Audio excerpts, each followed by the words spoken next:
नमस्कार दोस्तों।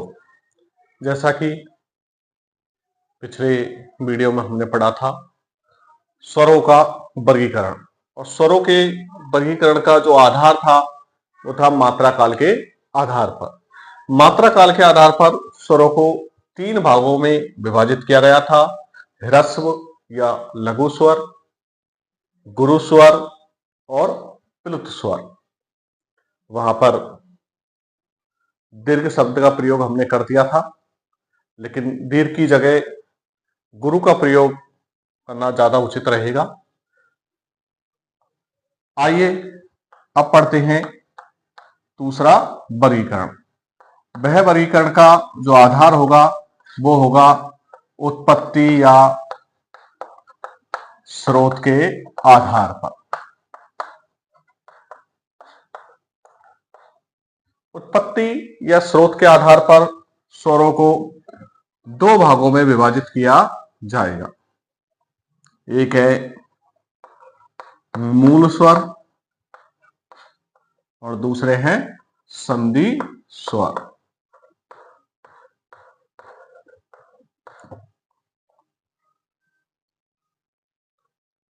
उत्पत्ति या स्रोत के आधार पर दो मूल स्वर और संधि स्वर।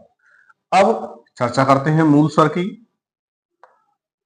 मूल स्वर वे स्वर हैं जो मूल रूप से हिंदी में मिले, या फिर इनके बारे में कहा जाता है कि भगवान शंकर ने शुरुआत में षष्ठी के आरंभ में जब डमरू बजाया तो उससे चार ध्वनियों का निर्माण हुआ।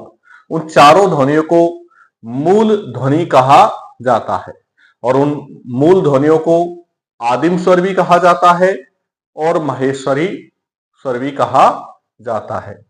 ये मूल स्वर कौन कौन से हैं? ए, ई, उ और री। इस तरह से वे स्वर जो अपने मूल रूप में ही वर्तमान में पाए जाते हैं, प्रारंभ से हैं, जिन्हें आदिम भी कहा जाता है, वो चार है: ए, ई, उ और री। बाद में हम आते हैं संधि स्वर पर। तो संधि के बारे में जैसा कि आप जानते हैं, संधि का मतलब होता है जहां पर दो चीजों को मिलाया जाए। तो ये वे स्वर हैं जो दो स्वरों के मेल से बने हैं। इन संधि स्वरों को भी दो भागों में बांटा गया है। नंबर एक है दीर्घ संधि या दीर्घ संधि स्वर, और नंबर दो है संयुक्त स्वर। जैसा कि आप थोड़ा परिचय रखते हैं, दीर्घ संधि से तात्पर्य संधि में स्वर संधि का एक भेद है जिसमें समान स्वर से समान स्वर के मेल पर स्वर का क्या हो जाता है? दीर्घ रूप हो जाता है। तो यहां पर उसी प्रकार से शब्द बनेंगे जैसे ए और ए के मेल से आ स्वर का निर्माण हुआ, ई के साथ ई के मेल पर ई स्वर का, और ऊ के साथ ऊ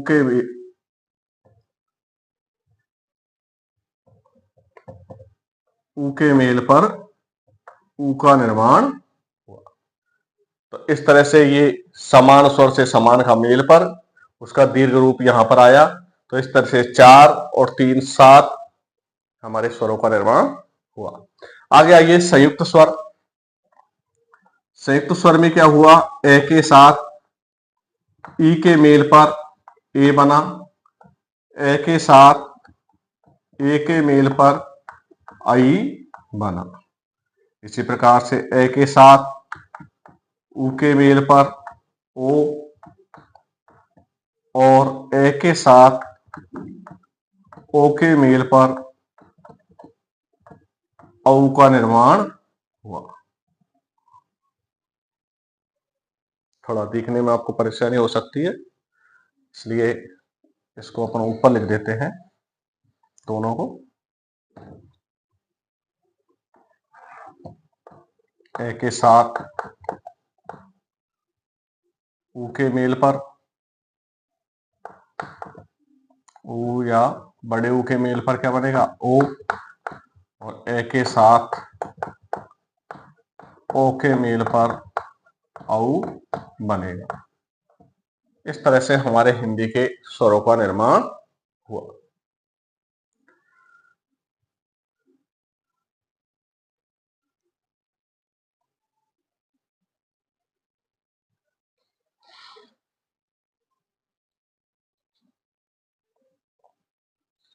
अगला वर्गीकरण अपन पढ़ते हैं।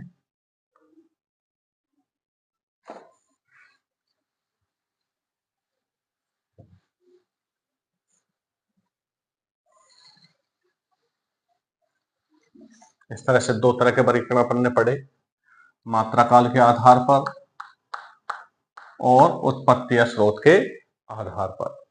अगला अपन देखेंगे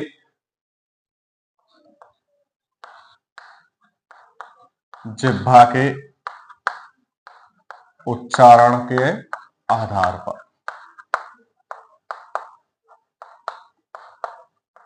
जब हम इन स्वरों का उच्चारण करते हैं तो जिह्वा का कौन सा भाग अधिक सक्रिय होता है, इसके आधार पर भी स्वर को विभाजित किया गया है। और उस विभाजन में स्वरों को 3 भागों में बांटा है। अग्र, मध्य और पश्च। वे स्वर जिनके उच्चारण में जिह्वा का अग्रभाग अधिक सक्रिय रहता है, अर्थात जिह्वा सक्रिय होकर इतनी ऊंची उठ जाती है कि उससे ऊंची उठने के बाद स्वरों का उच्चारण संभव नहीं हो सकता, उन्हें हम अग्र स्वर कहेंगे। जिन स्वरों के उच्चारण में जिह्वा का मध्य भाग अधिक सक्रिय रहता है उन्हें मध्य स्वर, और जिनके उच्चारण में जिह्वा का पश्च भाग सक्रिय रहता है उन्हें हम पश्च स्वर कहते हैं। इस परिभाषा को आप याद रखें, नाम से स्पष्ट है कि इसमें जिह्वा यानी जीभ का अग्रभाग सक्रिय रहेगा, जिह्वा का मध्य भाग सक्रिय रहेगा और जिह्वा का पश्च भाग सक्रिय रहेगा। इसी के आधार पर आप परिभाषा लिख सकते हो। और कौन कौन से स्वर है जो अग्र भाग के द्वारा बोले जाते हैं, तो वह है ई, ए और आई। आप इनका उच्चारण करके भी देखें कि जिह्वा ऊंची उठ जाती है और उससे यदि ऊंची और हम जीभ को उठाएं तो इन वर्णों का उच्चारण संभव नहीं है। मध्य में एक ही स्वर आता है, वो है ए।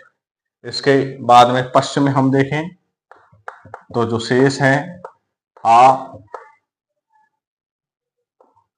उ, ओ, री, ओ और औ। कपित विद्वान री को यहां पर सम्मिलित नहीं करते हैं।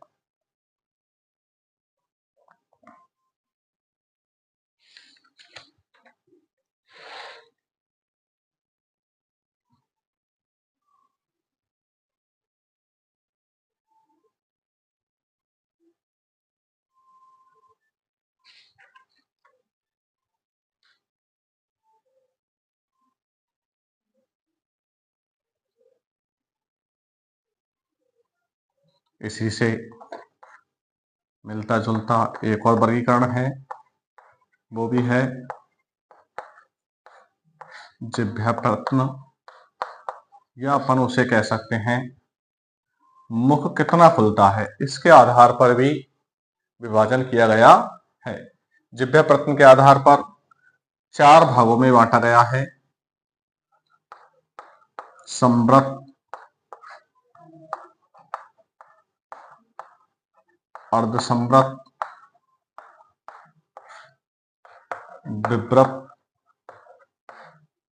और अर्ध विवृत।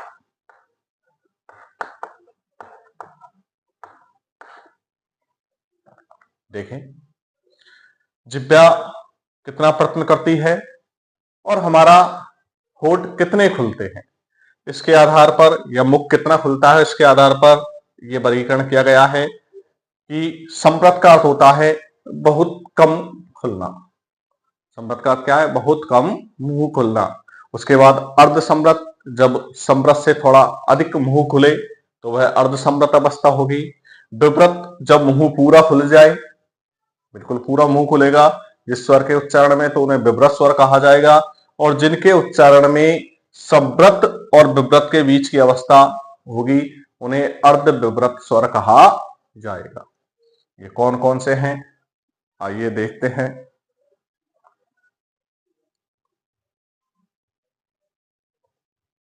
समृत के अंतर्गत ई, ई, ऊ और ऊ, ये जो चारों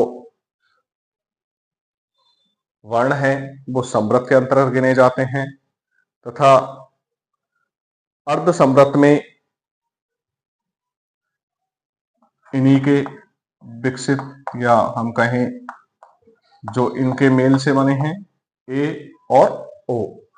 विव्रत में एक ही वर्ण को लिया जाएगा और वह है आ।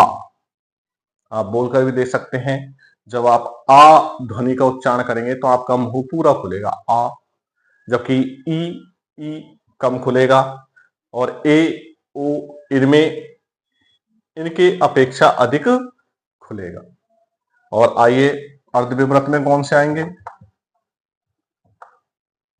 तो आ और आई और औ।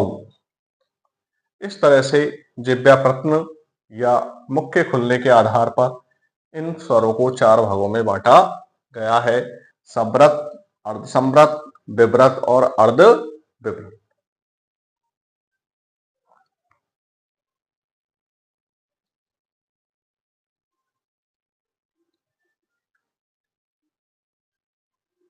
अब बात चली जब जिह्वा की, तो अपन अब होठों पर आते हैं।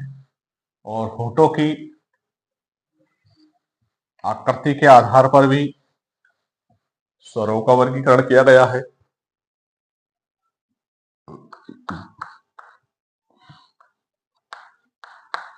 ओष्ठों या होठों की आकृति के आधार पर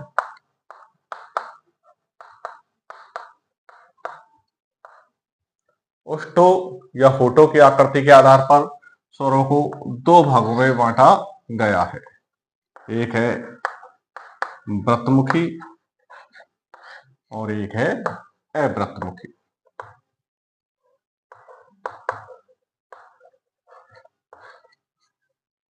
देखिए कैसे, वे स्वर जिनके उच्चारण करते समय हमारे होठ वृत्ताकार आकृति में हो जाए, यानी गोलाकार आकृति में हो जाए, उन्हें क्या कहा जाएगा, व्रतमुखी कहा जाएगा।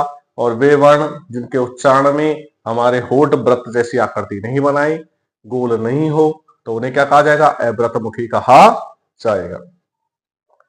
कौन कौन से हैं, ऊ, ऊ, ओ और औ। आप उच्चारण करके भी देखें इनका।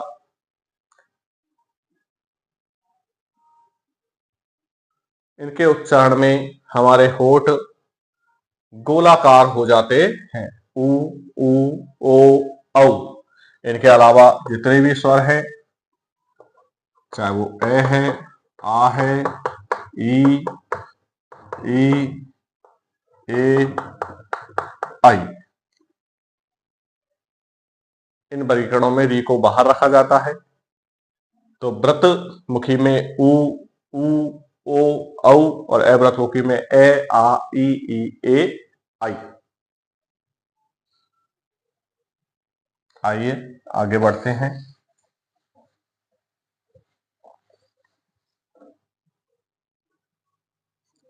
और अब बात करें उच्चारण स्थल के आधार पर। उच्चारण स्थल के आधार पर स्वरों को किस प्रकार से हम विभाजित कर सकते हैं, तो देखिए ए और आ, ये दोनों का उच्चारण स्थल कंठ है, इसलिए इन्हें कंठ ध्वनि कहा जाता है। ई और ई, इनका स्थान तालु है, इसलिए इन्हें तालव्य ध्वनि कहा जाता है। ऊ और ऊ, इनके उच्चारण स्थल ओष्ठ है। संस्कृत में लाइनें भी बोली जाती है, कुह विसर्जन कंठ है, इच्छुषणम तालु, उपधमानीय उष्टय, ऋतुषणाम मूर्धा, इन्हें मूर्धन ध्वनि कहा जाएगा। मूर्धा से बोले जाएंगे, दांतों के पीछे मसूड़ों के ऊपर जो कठोर स्थान है, री के उच्चारण में हमारी जीभ वहां पर स्पर्श करती है। री आप बोलकर देखें, ए और आ जो ध्वनियां है वो आपके कंठ से निकलेगी। आप हाथ रखकर बोलने का प्रयत्न करें तो आपको लगेगा कि ध्वनि यहां से निकलती है, ए आ। इसके अलावा इनके उच्चारण में आप देखें तो जीभ तालु की तरफ जाएगी, ई, और ऊ के लिए हमें होठों का स्पर्श चाहिए। री के लिए मूर्धा हो गया। इसके अलावा जो वर्ण है ए और आई, ए और आई। अब आपने इसे पहले जब अपन ने पढ़ा है उत्पत्ति के आधार पर स्वर, तो वहां देखा था कि ए और ई के मेल से ये ए बना था, इसलिए इनके उच्चारण स्थल भी दो होंगे। तो कौन कौन से हो गए?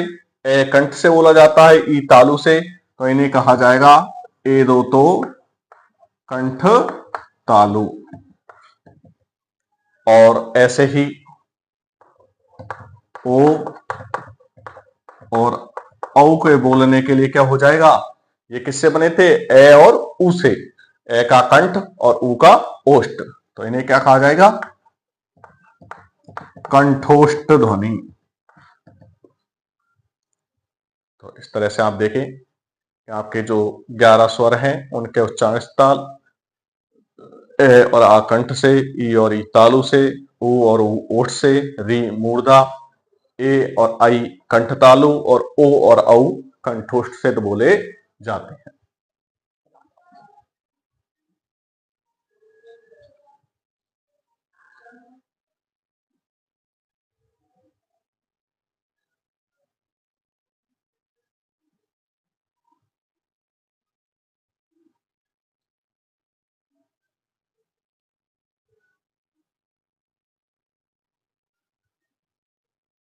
अगला देखें,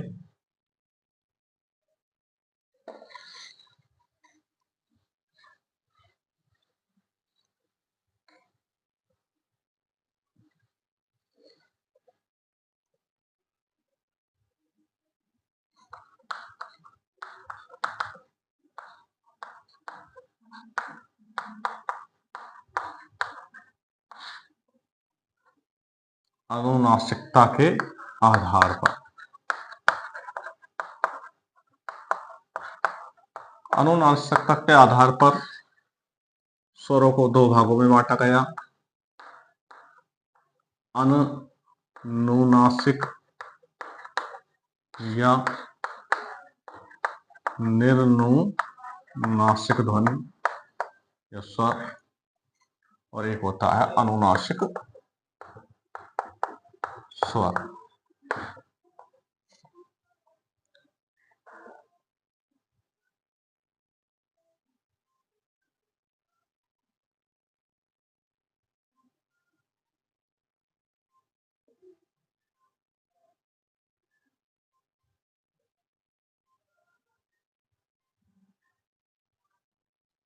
देखिए, अनुनासिकता का तात्पर्य है जब हम किसी ध्वनि का उच्चारण करें और उसके उच्चारण में जो वायु है वो केवल हमारे मुख से निकले, तो उन ध्वनियों को हम अनानुनासिक या निर्नुनासिक ध्वनियां कहते हैं।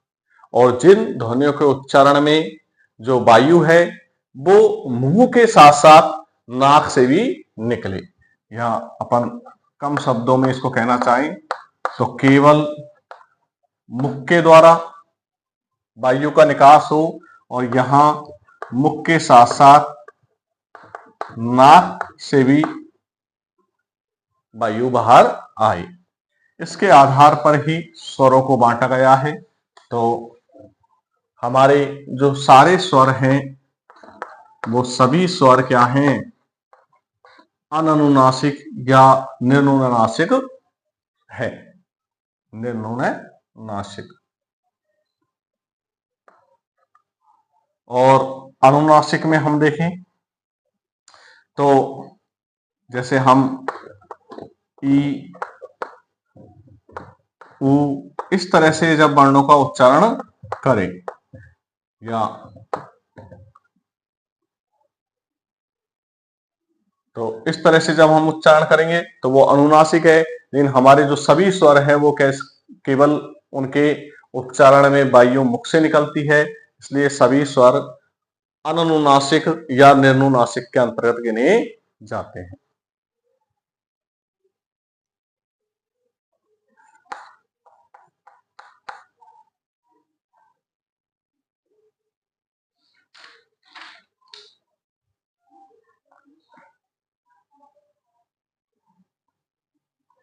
अगला और एक मुख्य है घोष के आधार पर। घोष का अर्थ होता है कंपन, यानी कि जब हम स्वरों का उच्चारण करें तो उनके उच्चारण में हमारे मुख के अंदर कंपन उत्पन्न होता है। उसी के आधार पर स्वरों का वर्गीकरण किया गया है। स्वर तंत्री में होने वाले कंपन के आधार पर इन ध्वनियों को दो भागों में बांटा जाता है। एक होता है सघोष और एक होती है अघोष।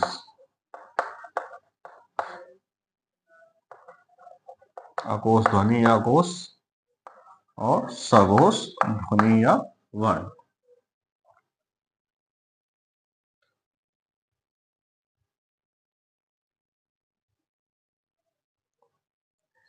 यहां वे ध्वनियां जिनके उच्चारण में स्वर तंत्री में कंपन उत्पन्न होता है उन्हें सघोष ध्वनि कहते हैं, और वे ध्वनियां जिनके उच्चारण में स्वर तंत्री में कंपन उत्पन्न नहीं होता उन्हें अघोष ध्वनियां कहते हैं। हमारे जो सभी स्वर हैं उनके उच्चारण में हमारे स्वर तंत्री में कंपन उत्पन्न होता है, इसलिए सभी स्वर क्या हैं, सघोष है। तो इस तरह से हमने पढ़ा स्वरों के वर्गीकरण के 8 आधारों पर हमने स्वर का वर्गीकरण पढ़ा। इसके अलावा भी यदि हम स्नातकोत्तर स्तर की शिक्षा में देखें तो वहां पर स्वरों को एक आधार पर और बांटा गया है, वो है चल और अचल। वे स्वर जिनका उच्चारण सिर्फ एक ही स्थल से होता है उन्हें चल स्वर कहा जाता है, और वे स्वर जिनका उच्चारण दो स्थलों से होता है उन्हें चल स्वर कहा जाता है। तो इस आधार पर भी आप देखना चाहें तो चल या अचल। तो चल में हमारे आएंगे ए, आई, ओ और औ, क्योंकि आप जानते हैं इनका उच्चारण दो दो उच्चारण स्थलों से मिलकर हुआ है। ये कंठ और तालु से मिलकर बोले जाते हैं और ये कंठ और ओठ से मिलकर बोले जाते हैं। इसके अलावा जो अचल है वो आप जान पा रहे हैं, ए, आ, ई, ऊ और इस तरह से चल और अचल के आधार पर ये वर्गीकरण होता है। आने वाले वीडियो में अपन जानेंगे व्यंजन के वर्गीकरण को कि किस तरह से व्यंजन को हम और अधिक सुविधाजनक रूप से पढ़ सकते हैं। तब तक के लिए नमस्कार।